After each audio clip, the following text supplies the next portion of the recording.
Menjelang pelaksanaan pemilu tahun 2024, Komando Daerah Militer Kodam Iskandar Muda melaksanakan apel gelar pasukan pengamanan pemilu di lapangan Blang Padang, Banda Aceh. Apel gelar pengamanan pemilu ini juga dilakukan secara serentak di seluruh Indonesia dalam rangka kesiapan TNI pada pemilu 2024 secara virtual bersama Panglima TNI Jenderal TNI Agus Subianto. Dalam apel tersebut, Panglima Kodam Iskandar Muda, Mayor Jenderal TNI Novi Helmi Prasetya juga melakukan pengecekan terhadap alutsista dan kesiapan prajurit serta unsur pendukung lainnya, sehingga sewaktu-waktu dibutuhkan dapat digerakkan dan mampu bereaksi dengan sigap dan cepat sesuai permintaan. Pangdam menyebutkan untuk kesiapan pemilu tahun 2024, dari Kodam Iskandar Muda ada sekitar 10.261 personil. Berikut alutsista seperti kesiapan 4 unit ANOA, 2 Ariot Mobile Barriers, 4 unit ambulan, 1 unit run water treatment, 81 unit run motor Babinsa, 4 unit boat PE 15 PK, 1 set dapur lapangan, dan 235 unit alat penanggulangan huru-hara. Memastikan pasukan kita dan alutsista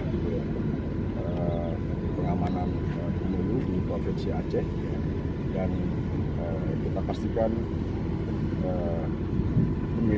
pemilu ya dapat dilaksanakan dengan damai tentunya, ya, dengan tentram gitu, dan tidak ada hambatan nantinya gitu, dalam mengatasi seandainya misalnya ada sesuatu di lapangan. Kita siap operasi sejumlah 10.000 ya, 10.000-an ya, dan untuk pemilu nanti 7.500 yang ada di lapangan, kemudian ada angkatan laut itu sejumlah 700 dan angkatan udara ada 300, itu yang akan kita gelarkan beserta dengan alutsistanya termasuk alat penindak huru-hara ini.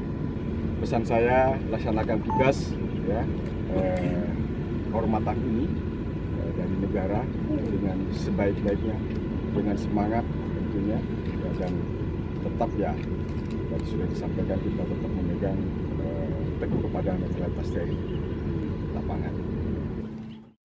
Saat pengecekan alat, Pangdam Iskandar Muda juga terlihat menguji kesiapan pasukan penanggulangan huru-hara dengan mendobrak formasi personel penanggulangan huru-hara serta mencoba meminum air yang diproduksi dari mesin water treatment yang bahan baku air berasal dari sungai.